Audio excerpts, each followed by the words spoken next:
আমাদের নির্বাচন সামগ্রী সংগ্রহের ব্যাপার, যেটা প্রস্তুতির একটা অংশ। আমরা মোটামুটিভাবে 10টা আইটেমের আমাদেরকে ছিল।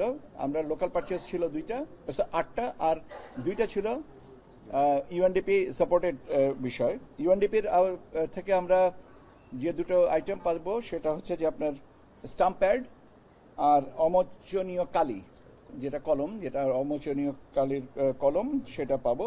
ইউএনডিপি আমাদেরকে এটা সরবরাহ করবে উইদিন 15th of October।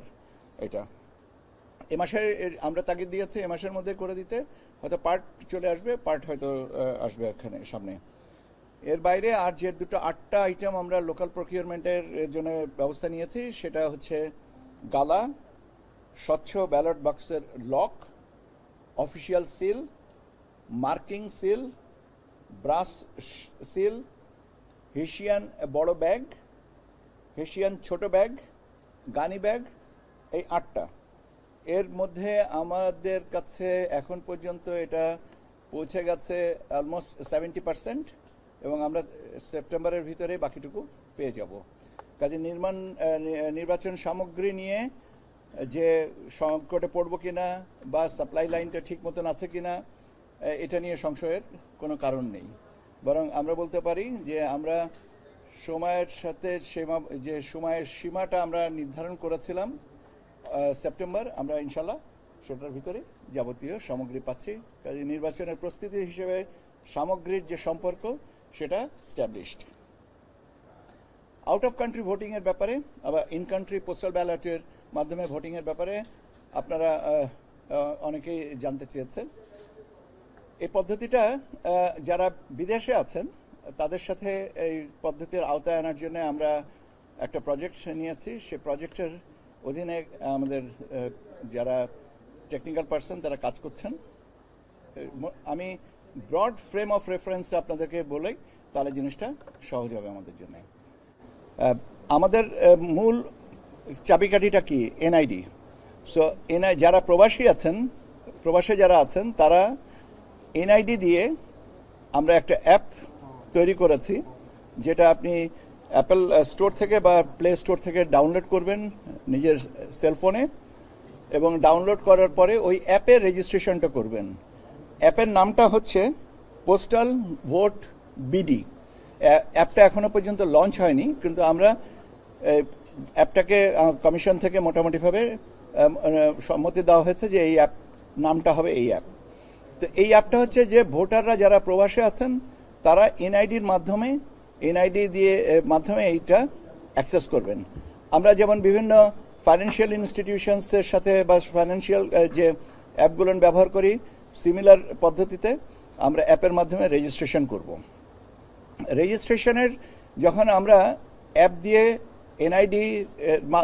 অ্যাপের মাধ্যমে এনআইডি দিয়ে আমরা রেজিস্ট্রেশনটা করছি, তখন ভোটার যে কনস্টিটিউয়েন্সিতে নিবন্ধিত বা ভোটার যিনি বর্তমান ঠিকানায় দিয়ে কনস্টিটিউয়েন্সিটা যেহেতু নির্ধারিত, অটোমেটিক্যালি এটা ইন্টিগ্রেট করা আছে এনআইডি ডেটার সাথে। এটা পুল আপ করে নিচ্ছে যে তিনি কোন কনস্টিটিউয়েন্সিতে ভোটার, তার বর্তমান ঠিকানা, যেটা আমাদের এনআইডি কার্ডের পিছনের দিকে যেটা আছে বর্তমান ঠিকানা। এর সাথে ভোটার তার কোন ঠিকানায় ব্যালট পেপারটা পেতে চান প্রবাসে, সেই ঠিকানাটা দিতে হবে।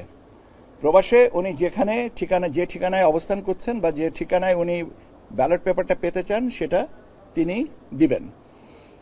এরপরে আমরা নির্ধারিত সময়ে, এখন আপনি যদি আমাকে জিজ্ঞেস করেন নির্ধারিত সময়টা কত তারিখ, এই তারিখটা এখন আমরা নির্ধারণ করিনি। কারণ এই তারিখটা নির্ধারণ করিনি, এর সাথে শিডিউল ঘোষণার একটা সম্পর্ক আছে। সেই জন্য যেহেতু শিডিউলটা এখনো ঘোষণা হয়নি, সেই জন্য আমরা তারিখটা নির্ধারণ করিনি। আমরা মোটামুটিভাবে একটা ফ্রেম অফ রেফারেন্সে রেখেছি। তা সে তারিখটা থাকতেও পারে, সে তারিখের আগেও হতে পারে, পরেও হতে পারে। সেই জন্য আমি তারিখটা সম্পর্কে কোনো ধারণা এই মুহূর্তে নির্দিষ্ট করে বলবো না। আমি শুধু বলবো যে আমরা নির্দিষ্ট সময়ে একটা ব্যালট পেপার আরেকটা খামের ভিতরে ভরে, একটা বড় খামের মধ্যে 3টা খাম দিয়ে আমরা যিনি প্রবাসী যে ঠিকানাটাই দিয়েছেন সেখানে আমরা পোস্ট করব। বাংলাদেশ ডাক বিভাগ এই খাম 3টা মানে একটা খামের ভিতরে আরও দুটা খাম, মোট 3টা খাম পৌঁছাবার ব্যবস্থা করবেন সেখানে।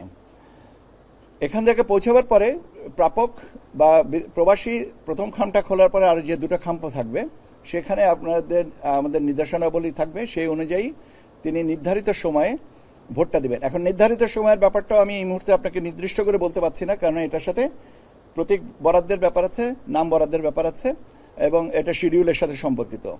কাজেই এই যে এটা হচ্ছে আমাদের, এবং প্রবাসের থেকে আমরা যে ব্যালট পেপারটা পাঠাবো সেটাতে ক্যান্ডিডেটদের নাম থাকবে না, শুধু থাকবে সিম্বল, এবং সিম্বলের পাশে একটা স্পেস করে দেওয়া থাকবে। সেই স্পেসে তারা টিক চিহ্ন অথবা ক্রস চিহ্ন দিয়ে ভোটটা দিবেন। ভোট দিয়ে আপনার ব্যালট পেপারের জন্য নির্ধারিত খামটা বন্ধ করবেন।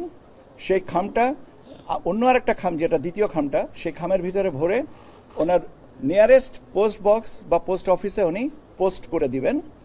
এটা ডাক বিভাগের মাধ্যমে আমরা নির্ধারিত কনস্টিটিউয়েন্সিতে যাবে। এখন কোন কনস্টিটিউয়েন্সি, দ্যাট ইজ রিটার্নিং অফিসারের কাছে যাবে। এখন আপনি প্রশ্ন করতে পারেন যে রিটার্নিং অফিসারের ঠিকানাটা পাবে কোথায়? রিটার্নিং অফিসারের ঠিকানাটা আমি একটু আগে বলেছি যে এনআইডি ডেটা পুলের সাথে, ডেটার সাথে আমাদের এটা ইন্টিগ্রেট করা আছে, যে বর্তমান অ্যাড্রেসে অনুযায়ী তার ভোটার এলাকাটা নির্ধারিত, এবং ভোটার এলাকায় যে রিটার্নিং অফিসার আছে সেটা অটোমেটিক্যালি ইনকর্পোরেটেড হয়ে যাবে।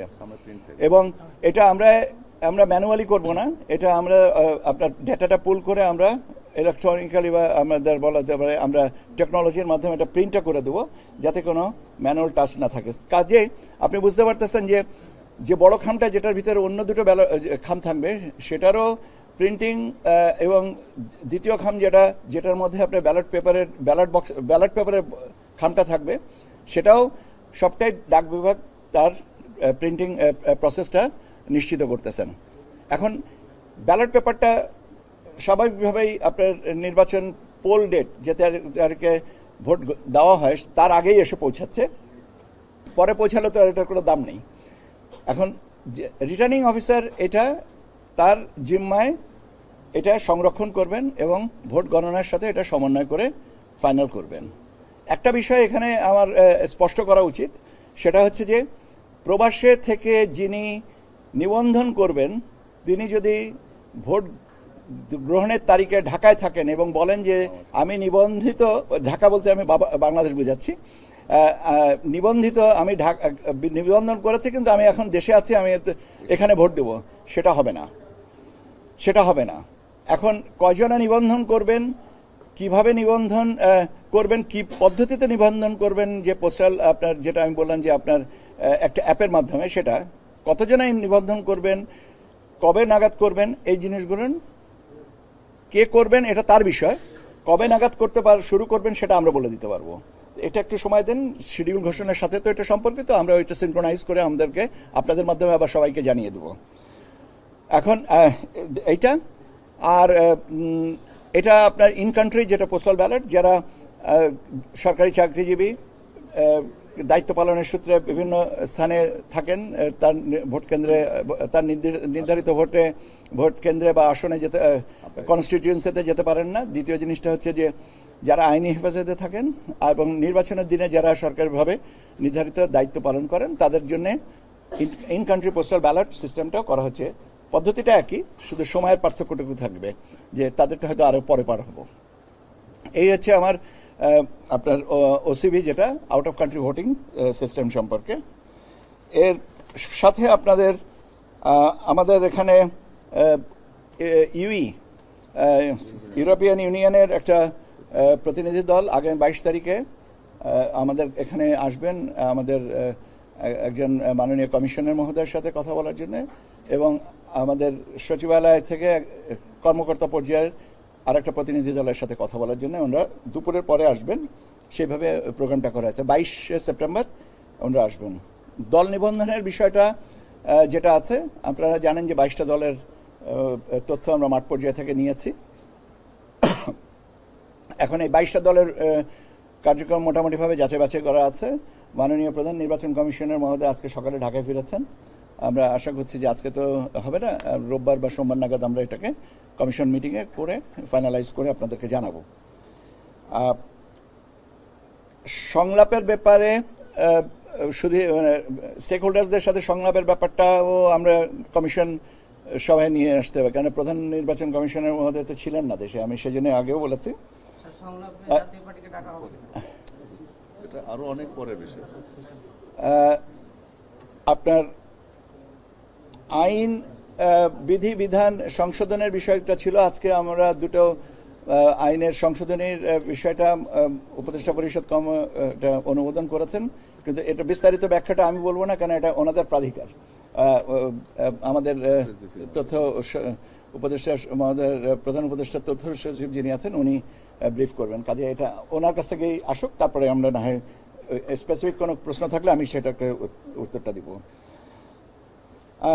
আপনারা জানেন যে আমরা এবার ভোটার তালিকা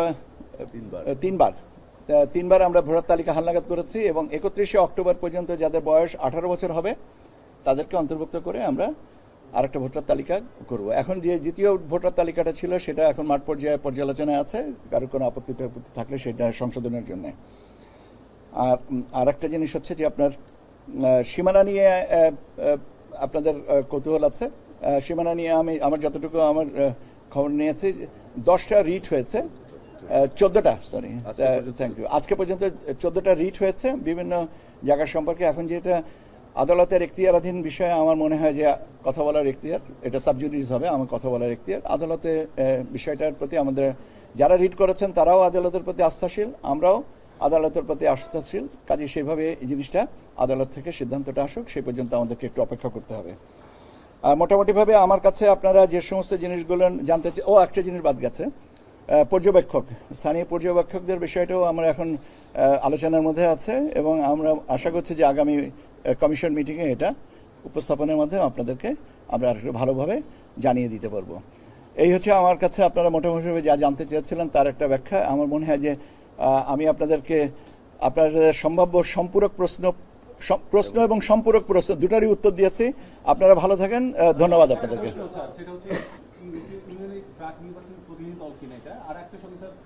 বিভিন্ন জায়গায় স্যার ভাঙচুর হচ্ছে, আজকেও বাগেরহাটে নির্বাচন কমিশন ঘেরাও করা হয়েছে, আইনি কি বলছে এবং যে ঘটনাগুলো ঘটছে এটা প্রত্যাশিত কিনা? নির্বাচন প্রাক নির্বাচনী টিম কিনা এটা তো বললাম যে এটা প্রাক নির্বাচনী টিম হিসেবে আসছেন। এখন কতবার কয়টা টিম আসবেন এটা তো তাদের